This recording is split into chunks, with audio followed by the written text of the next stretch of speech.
What's up? What's going on? Happy Friday. This is the George on Tap show. What's on tap in sports presented by the Sports on Tap.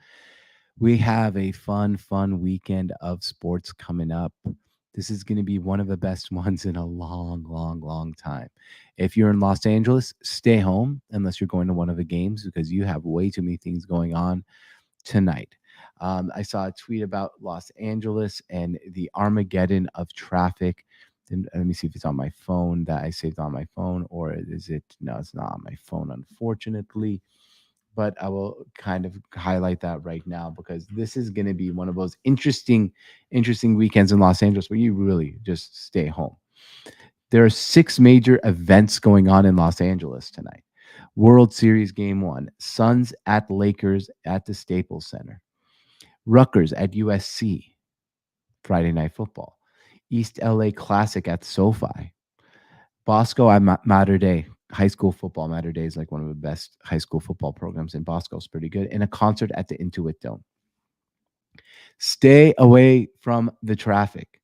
But no, it's going to be really exciting because we also have a ton of sports to watch tonight. You have the World Series, you have NBA action, you got some college football. I think late night tonight, which is actually a huge game of huge implications. Boise State versus UNLV. Gonna watch Ashton Genty try to take over college football even a little bit more.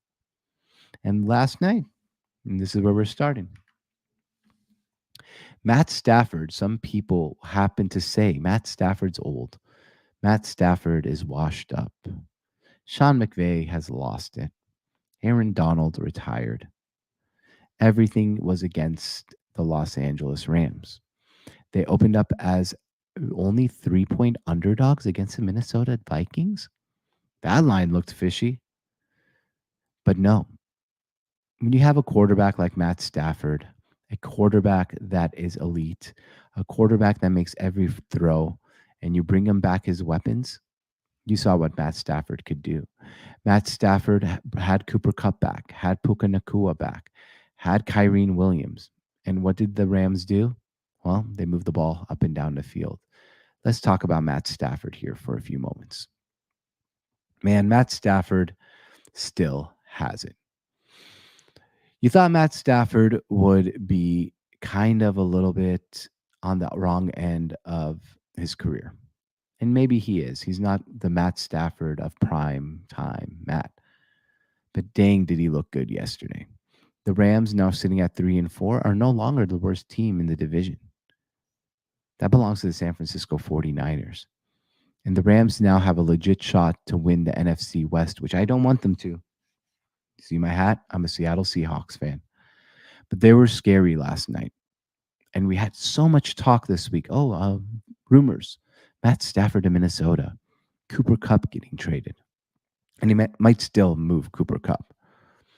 But you saw what the Rams look like when they're healthy and what Matt Stafford looks like when you bring him back his weapons.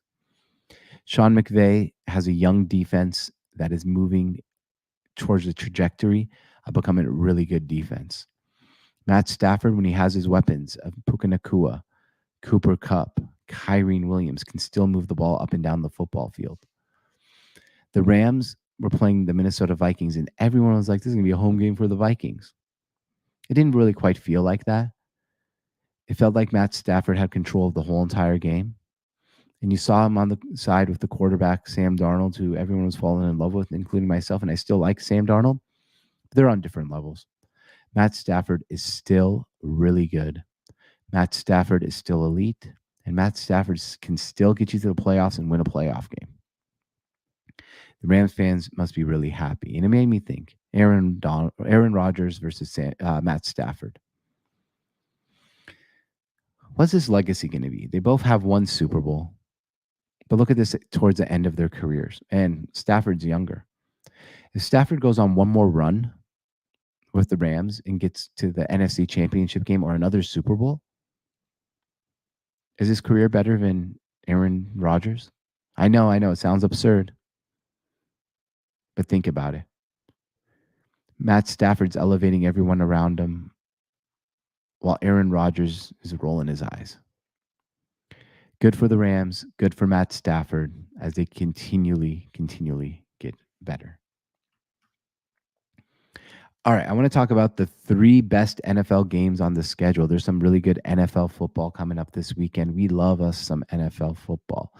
Primetime games usually dominate the best game on the schedule, but a lot of times other games take advantage of it and make themselves the best game on the schedule.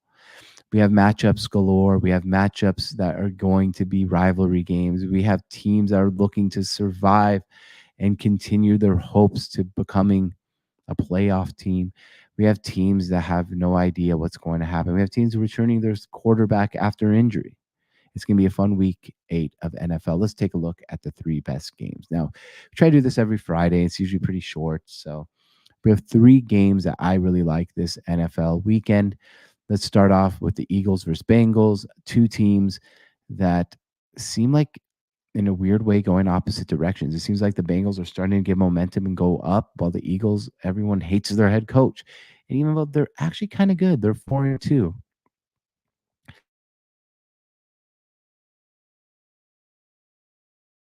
I'm going to give you my bet on this game. I'm taking the Eagles to lose to the Bengals and the Bengals to cover their spread. And that spread is at the Bengals -3. And I'm going to give you my 5 picks against the spread here at the end of the show.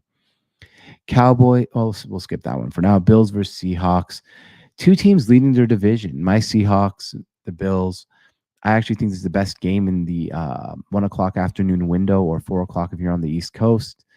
It's going to be a fun one. The Bills have played a ton of road games. I think they are now like 3 out of their last 4 games have been on the road.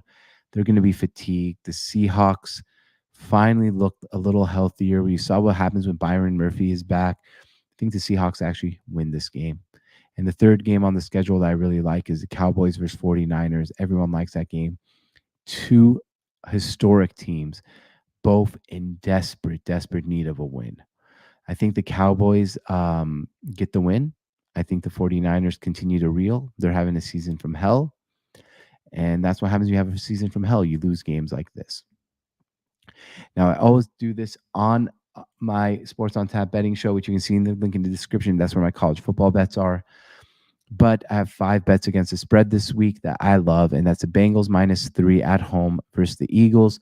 Joe Burrow's 10-1 at home, 10-1 in his career versus the NFC. He's like Lamar Jackson. I guess the NFC just hates to see AFC North teams. The Browns +8.5 versus the Ravens at home. Ravens win this game, but I think Jameis Winston's playing for a future starting job in his career, and he really is going to show out. He's been waiting for this opportunity, and I think he's going to take full advantage of it. Panthers +11 on the road versus the Broncos. I don't think the Broncos should be double-digit favorites against anyone. I think the spread should be around 8.5, 7.5. We're getting a couple of 3 points here. Maybe Bryce Young can salvage something and look a little bit better. Give me the Panthers +11 on the road versus Broncos. The Patriots +7.5 at home versus the Jets. Why should the Jets be favored by a touchdown against anyone? They're not a very good football team. And the Patriots, Drake May looks like he's a legit quarterback. And Cowboys +4.5 at 49ers. As I said earlier, 49ers are having a season from hell. And I think that continues, and the Cowboys salvage something and start looking a little bit better. I mean, Mike McCarthy is coaching for his future. He's not going to get fired during the season, but he really needs a win. So those are our little NFL preview here for this week 8. Hope you enjoyed it. As always, the 3 best games: Eagles versus Bengals, Cowboys, 49ers, Bills, and Seahawks. All right, guys, thank you for watching. This has been the George on Tap, What's on Tap and Sports Show. As always, I'm George on Tap. We'll see you guys either Sunday night or Monday. Thank you for watching. Have a great weekend, and we'll see you guys soon.